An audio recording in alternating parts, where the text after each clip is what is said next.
If you're watching this video, it probably means that you've maybe tried using AI to make some content or some ads at some point. Maybe you saw someone on Twitter talking about how they're producing hundreds of ads every single month with Claude or ChatGPT. Maybe you saw some auto DM giveaway to a Gumloop or N8N workflow, which looked exciting, so you ended up trying it yourself. You opened up a chat with ChatGPT or Claude or Gemini or whichever LLM it may have been. You typed in something super generic, and what came back was equally generic. It was robotic and it was completely unusable. So then maybe you tried again. You added a bit more detail this time, but the output was still unusable, just slightly different. So by this point, you're probably wondering, is it me? Am I the problem? Am I doing something wrong here? Am I prompting wrong? Or maybe is AI just overhyped and is it not actually ready for real ad creative work? Well, here's the thing. It's not that AI can't write good ads, because it can. I personally use it every single day to help businesses produce hundreds of ads every single month. But the difference between unusable output and output that is genuinely ready to launch comes down to a few very specific mistakes that pretty much every single business makes when they get started with AI. And in this video today, I'm going to break down the 3 most common reasons why AI keeps giving you outputs that you can't use, and importantly, I'm going to show you exactly how to fix them. So for each of the 3 reasons, I'm going to explain what it is, why it's happening, and then I'm going to share my screen, go inside of Claude, show you the bad prompt, what the output looks like for that, and then I will show you what to change in order to get something actually usable. But with that being said, let's get into the video. Reason number 1 is too little context. So the first reason why your AI outputs are unusable is because you are just simply not giving it enough context. And I know that does sound really obvious, but let me explain what I actually mean by that, because it does go deeper than most people typically tend to think it does. So when you prompt AI, you need to fundamentally understand that it has absolutely no idea who you are. It has no idea who your customer is. It doesn't know anything about your product. It has no understanding of what makes your product unique or different to your competitors. It has no understanding as to what's worked before,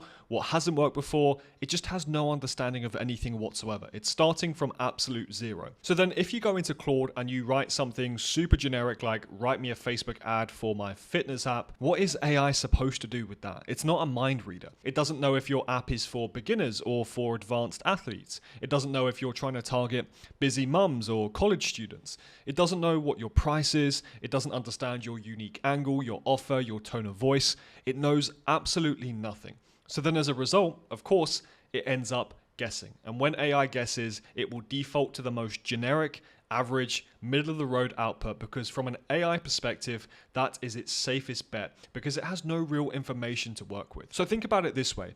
Let's say you hired a freelance copywriter tomorrow, and you sent that copywriter an email on their first day that said, please write me some ads for my product.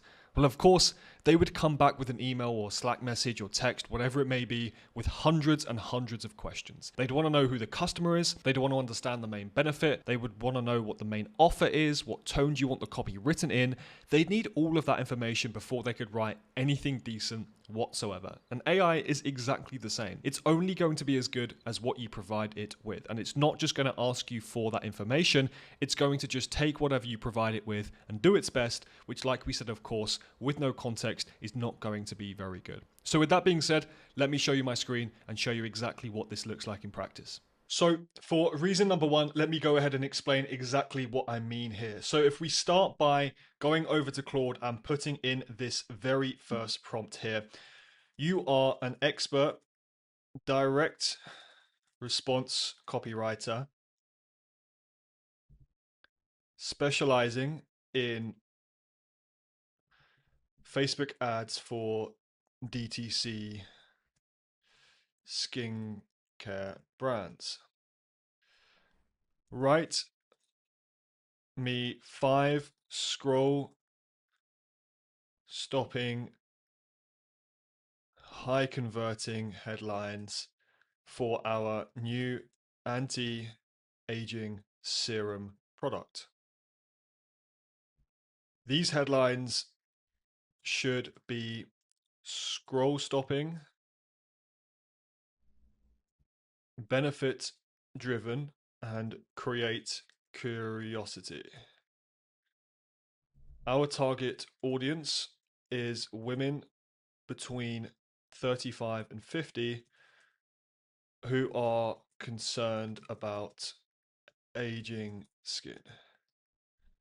Our tone is premium, yet still approachable.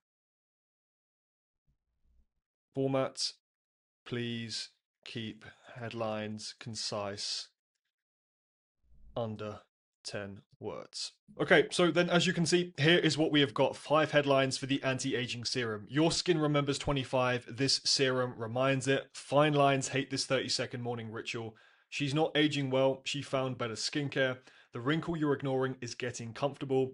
Dermatologists kept this ingredient quiet for years. Obviously, we've got a few notes here, and it's suggesting to write some variations leaning into a particular angle. So, the thing here with these prompts, these outputs rather, is that, they are okay. The prompt is pretty structured. If we go back and have a look at this prompt, like we're giving it specific details in terms of we're outlining the role, what we actually want the AI to do. We're also outlining what the audience is, the tone. We have the format constraint here as well. But the output still feels pretty generic. Now, I'll be honest, these 5 headlines are not bad at all. That they're pretty good. But the issue mainly is that they could literally be for any serum ever made. There is nothing specific here to this particular product or customer that we are actually trying to prompt for. So what went wrong with this prompt? Well, as I said, the prompt has structure. As you can see, we're giving it a role. We're asking it what to do. We're giving it the task. We're providing details. We're giving the target audience the tone and the format. But beyond the actual structure itself, the prompt has no real substance. As I said, it told AI what to do. It told AI what format to use, but it didn't tell AI anything about the product itself and the customer's actual real situation. Obviously, here we've got women between 35 and 50 who are concerned about aging skin. That's a very vague demographic. It's not an actual individual person. AI has no idea whatsoever what keeps this person up at night. What keeps this woman up at night? What is she actually concerned about? What has she tried before? Why might she be skeptical about this product? And what would actually make her, importantly, stop scrolling? So with that being said, let me show you what's missing and type in the new prompt. So we go again. I need 5 Facebook ad headlines for my anti-aging serum. Let's give it a nice name. Named Dewful. This is a similar brand to something I found recently, so we will use that as the example. It is a $45 anti-aging product. Here's everything that you need to know about our customer. She's a woman in her late 30s or early 40s. She's not panicking about aging or keen to look 25 again. She's simply just tired of looking and feeling tired. Fine lines show up on her skin. Her skin is looking dull and she feels like she's aged. She's tried a lot of products, but most don't work, and she's spent hundreds, if not thousands, over the years. She's now very skeptical. She's not going to believe any miracle claims because she's heard them all already. What makes our product Dewful better? It's one serum, not a 10-step routine. It takes 30 seconds to apply. It's uses a natural retinol alternative. She gets results without irritation or skin peeling. This woman is busy. She has a job, kids, and doesn't have time for a hour-long skincare routine.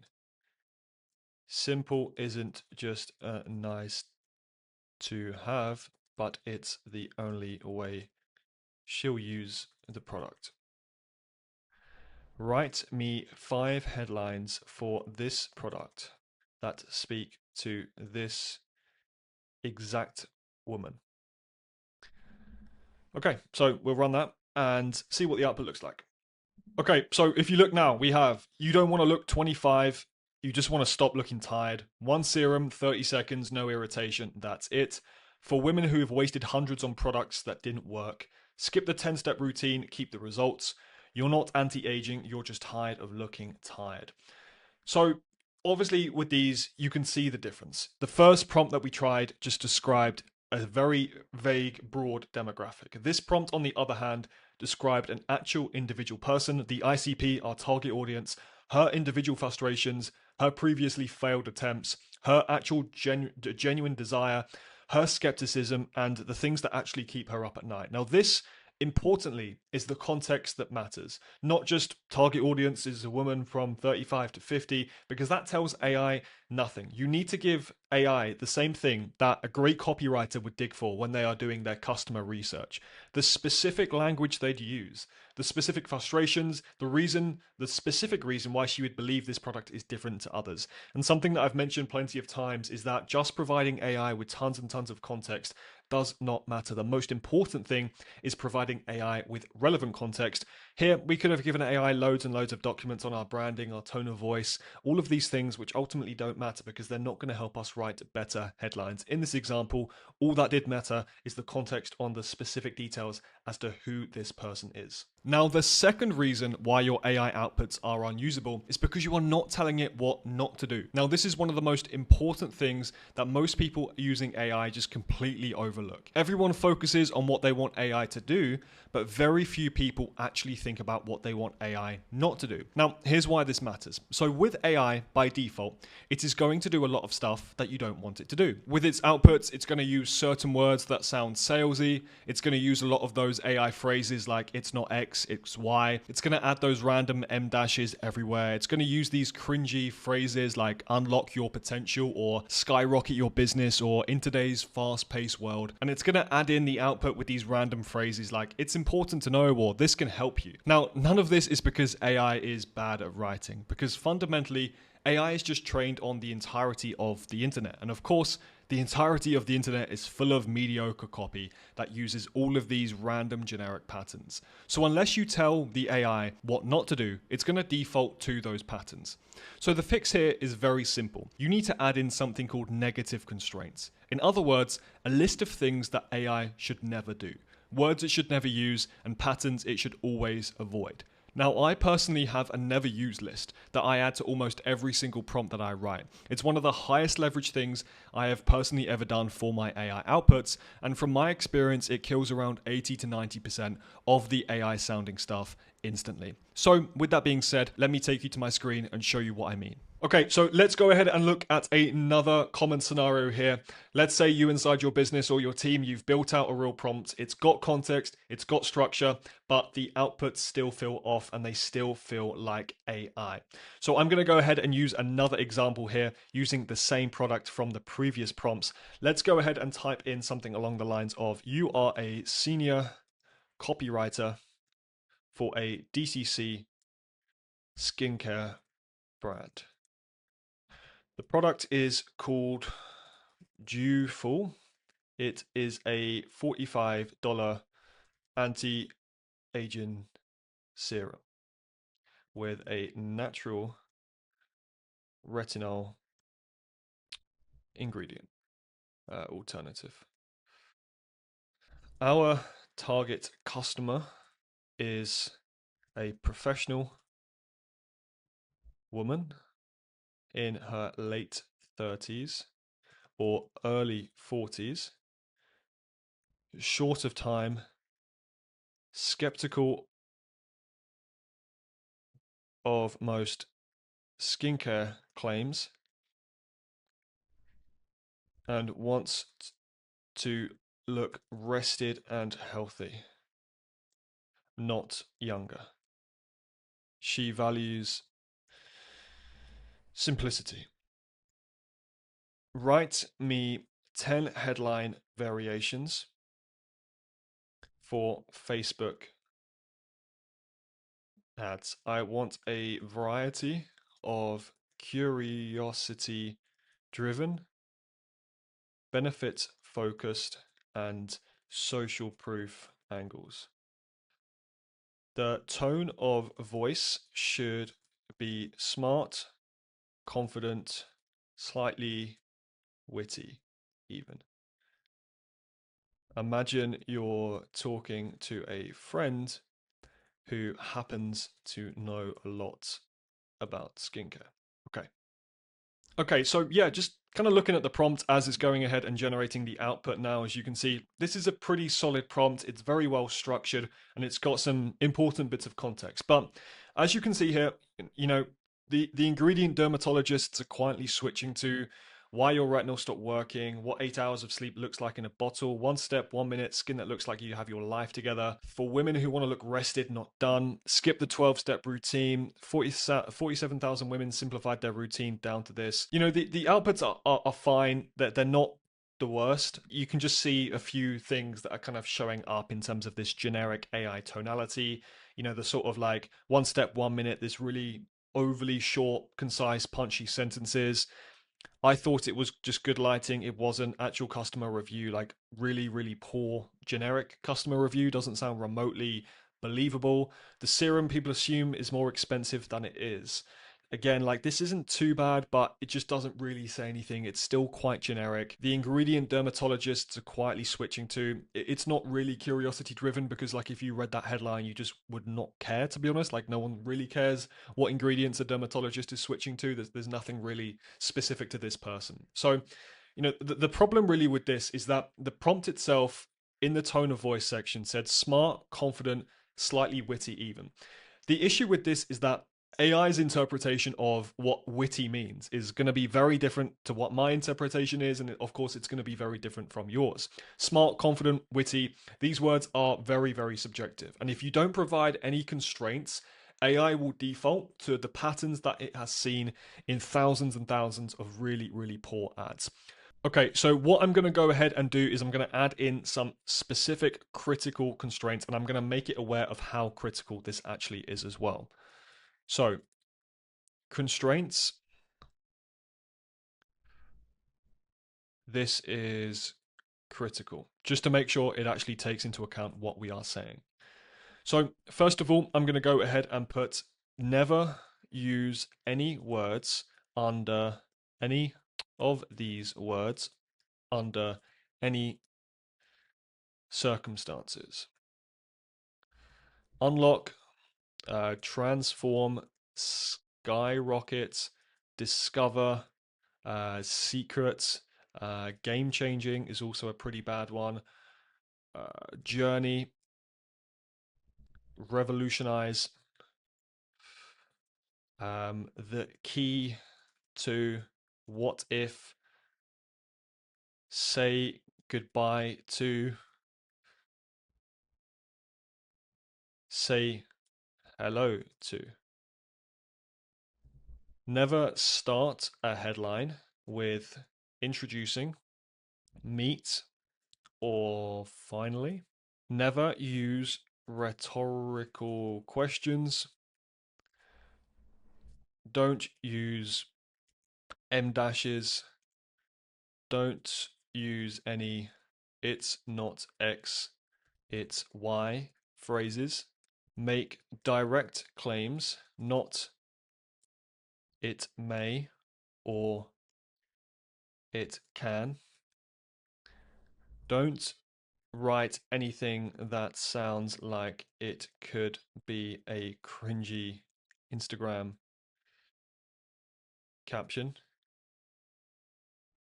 These headlines must sound sharp, or even something a slightly cynical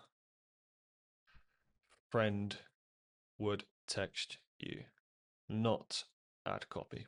Okay, so then let's run this and see the difference. Okay, so if you now look at these outputs, the dermatologist I trust stopped recommending retinol. Here's what she uses instead. This is much better because it is actually something that people that are experiencing this pain point would be curious about. I've tested 47 serums. This is the only one I repurchased. There's a reason derms are recommending this over retinol to their actual friends. My husband asked if I'd been on holiday. I've been using this for 3 weeks. One serum, 2 minutes, you look rested, not worked on. Not the best, but some of these are actually good. Some of these are usable. Look like you got 8 hours even when you got 5. Like, this is pretty good. This is quite sharp. Retinol results without the peeling, flaking, or concerned look from co-workers. This is really, really good. Obviously, not all of these are perfect, but maybe from 10 of these, we've got a good 5 or 6, maybe a few more that actually would be ready to use in ad copy and ad campaigns. So the thing is with this is that the constraints didn't just make AI less creative, but they just made AI stop being so lazy. They forced it off these really generic default patterns, and they made it actually write something specific. Now, this is what most people miss when they are prompting. They describe what they want, but they don't actually tell AI to forbid what they don't want included. And AI will always fall back on these very safe, very generic patterns unless you explicitly block them and tell it not to include them. And finally, the third reason why your AI outputs are unusable is because you are not showing AI what good looks like and what bad looks like equally. You are describing what you want in words when you prompt, but you are not showing a reference point. It's like hiring a designer and saying, I want something modern and clean, but not actually showing that designer a single example of what you interpret modern and clean to be. What does modern and clean mean to you? Because if you just go ahead and do this, now obviously the designer, and of course in this case it's going to be the same with AI, they are going to interpret those instructions, and their interpretation of those words is going to be through their own lens, and therefore what they come back with probably won't match what you had in your head. So yeah, with AI here, it's exactly the same. When you say to AI, write me some short form punchy copy or some short form headlines, make it sound conversational or keep it benefit focused. Now, the idea of punchy or conversational or benefit focused is going to mean something completely different to different people. And of course, AI is going to interpret those meanings in a different way to you. And it's going to default, like previously, to the most generic way possible, unless you anchor it with actual examples. So the fix here is quite obviously to just show and not tell. So give AI 1 or 2 examples of graphics or images or ads or just visual references, whatever it may be, that have the exact tone, structure, style that you are looking for from an output perspective. Now, it doesn't have to be your own ads. This can be competitor ads, it can be ads from other industries, or just really anything in general that represents visually what good looks like for this project and what your outputs are expected to be. Now, it's really important to note here that when you are doing this, you cannot afford to just show AI what good looks like. You must also explain why something is good, because if you don't explain why, then the AI is not going to understand and it's not going to tie the two together. So also, just importantly as showing what does work, I'd also recommend, in order to get even better outputs, doing the opposite. So you can attach images, for example, graphics or static ads or whatever it may be, that don't align with the output you're looking for, and then outline to AI why that isn't what you are looking for and explaining why that isn't working. So with that being said, when you do this, AI will certainly have a target to aim for. It makes it a lot easier. It makes it life easier for you and the AI because it understands exactly what good looks like to you. It understands your expectations for good and bad and high quality, what tone you're looking for, what visual style you're looking for, what on brand looks like for you as well. And the output will be dramatically closer to what you actually want. So again, let me take you over to my screen and show you what I mean by this. Okay, so now let's look at the last piece. Reason number 3, you've got context, you've included your negative constraints. The outputs are good, but they still don't feel quite like your brand specifically. There's something about the rhythm, the tone of voice, the output style and the formality that just isn't quite right. And this is where most teams get stuck because they've done 90% of the work, they keep tweaking the prompt, they add more description of the tone, they go back and forth with more of these things like make it sound more conversational, make it wittier, add more edge, whatever it may be, keep it premium. And AI keeps still interpreting these words differently than they mean them. Now, again, as I previously touched on in the second point, AI's understanding of witty and conversational and premium is going to be very different to yours, and even mine is going to be very different to yours. So the fix, therefore, isn't just providing more and more adjectives. It's actually giving examples of what you mean by those different phrases. So let me go ahead and show you the difference between these two prompts. So first things first, here are 3 headlines from other brands that have the exact energy that I like. Don't copy the headlines. Study the structure, the tone, the format, and the layout. And even attitude. This is a good one. And write me 5 headlines for my $45 anti-aging serum named Dewful that feel like they are similar and belong in the same world as these examples. So then example number 1. This is moisturizer for people who hate moisturizer. Number 2, we're going to go ahead and do SPF that doesn't make you feel like a corpse. Groundbreaking, apparently. And then third and finally, you have 47 seconds between taking the kids to school and your first meeting. So does this routine. And then we're going to go ahead and explain why these work so well. So what do these have in common? They are self-aware. They are slightly dry in the sense of humor. They acknowledge skepticism. They don't overpromise. They don't sound too much like a brand trying to sell something. Okay, so now as you can see here, Claude agrees these headlines are anti-marketing marketing. They earn trust by not trying too hard. So here are 5 examples for Dewful. Anti-aging serum for people who have been burned by anti-aging serums. It won't turn back time. It will make your skin feel like it actually slept even when it didn't. $45 works, doesn't require a chemistry degree to understand why. We could call it a youth activating cellular renewal complex. We're calling it serum that works. You're welcome. This is a really, really good headline. To be fair, I like this a lot. For the lines you've earned and would like to softly negotiate with, not erase, negotiate. This is really, really good as well. I'd probably just simplify this to for the lines you've earned and would like to softly negotiate with and leave it there. But in general, these are really, really good headlines that I would actually use, especially these last 2. These are really, really strong. But to go one step further, as I outlined, something even more powerful, I'm going to go ahead and show you what adding a negative example would look like. So an ad that's wrong for this brand and something that wouldn't essentially work well. So I'm going to go ahead and say, great, here's an example of an ad that contains the tone I absolutely wouldn't want.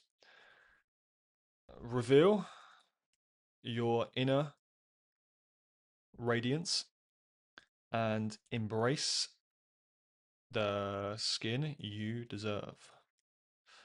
Our revolutionary formula harnesses the true power of nature to transform your complexion from the inside out. What's wrong with this? It's empty. Inner radiance means nothing. Skin you deserve is very generic marketing jargon. All of it is cliche. It's the type of copy that every skincare brand uses. It sounds like it'd be on a bottle of skincare in, let's go Walmart. Don't use this tone. And then we run this. And the reason why it's so important to just do both, even if the first set of headlines after the good examples were quite good, is just because we want to ensure that we are providing the AI with a floor and a ceiling so that it knows exactly what to aim for and basically what to stay away from. Now, as you can see, this is, as you like, it basically aligns. It can understand what I'm saying. That copy is what happens when you ask what should skincare copy sound like instead of what would actually make someone believe us. What makes it weak? I actually forgot to prompt it for the headlines. I'm going to go ahead and edit this.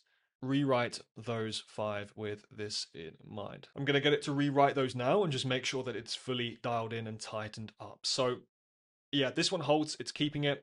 You'll still age, your skin will just stop looking so tired about it. Remove the turn back time phrasing, which is a little bit generic and vague, and now it's blunter. This is really good. You will still age, your skin will just stop looking so tired about it. $45 works, no cellular renewal journey required. Yeah, this is really, really good because it's actively mocking the jargon even more and it's just a bit tighter. We'd say reveal your inner radiance, but we don't know what that means either. That's a really, really good headline that actually would work really well. Directly calls out the copy that we hate. Fine lines, not fine with them. This helps, that's it. This is a pretty good one. Yeah, maybe it was getting too close to feel good territory. I think to be honest, I probably did prefer the previous output, which is for the lines you've earned and would like to softly negotiate with. I'd remove this, but I would just keep this first bit. But in general, as you can see, when we have the negative constraints, the outputs generally get even tighter. They get way more effective. They're kind of specific. They're quite funny, like we'd say reveal your inner radiance, but we don't know what that means either.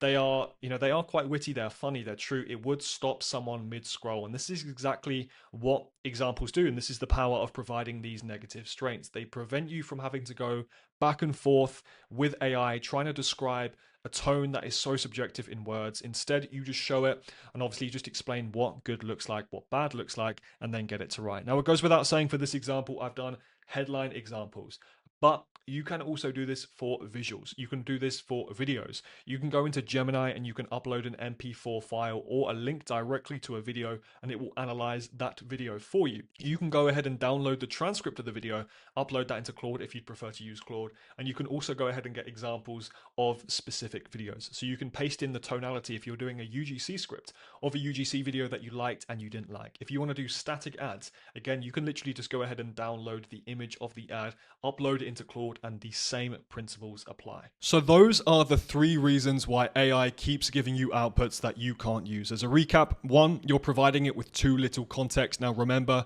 AI doesn't know anything about you, your brand, your customer, your product or service. And when you give it nothing to go off, it's going to give you generic outputs. So the fix here is to treat AI the same way that you would treat a new hire. Give it the brief, give it SOPs, instructions, training, basically everything it needs to actually do the job effectively. Reason number 2 is you are providing no constraints. AI is always going to default to patterns from the worst marketing copy on the internet. Words like revolutionize or skyrocket, these words are going to be everywhere in your outputs. This kind of cringy, preachy, motivational AI tone.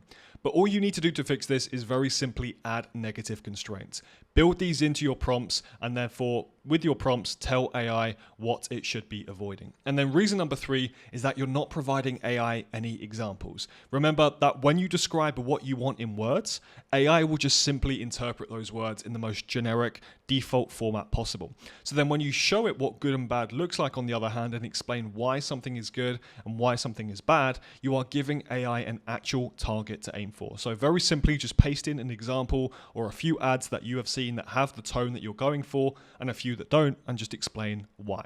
And if you apply these 3 fixes, I promise you your AI outputs will dramatically improve immediately. And it's not because you're using Claude instead of ChatGPT or Gemini instead of Manus or some new fancy AI tool at all. It's just simply because you are giving AI what it needs to do the job well. So with that being said, if you are a business spending over $25,000 per month on your paid ads and you would like help implementing AI systems, prompt engineering and workflows that actually facilitate you and give you the ability to produce usable outputs at scale, and at scale, I'm talking about the thousands of ads every single month, then that is exactly what my company Studio Flow does. So we run private 90-day consulting programs for these businesses, and we arm you with everything that you need to be independently producing upwards of 1,000 unique ad creatives every single month. So if you'd like to learn more about what that offer entails, what that looks like, there is going to be a link in the description below where you can head to our site and watch a short video presentation that explains everything involved in the offer. And then you can click the link below that video to book a call with our team, and we will walk you through how we will do that for your business. But with that being said, I appreciate you taking the time to watch this video. Drop a comment if you have any questions and any guidelines or recommendations in terms of what you would like to see in future videos, and I will see you in the next one.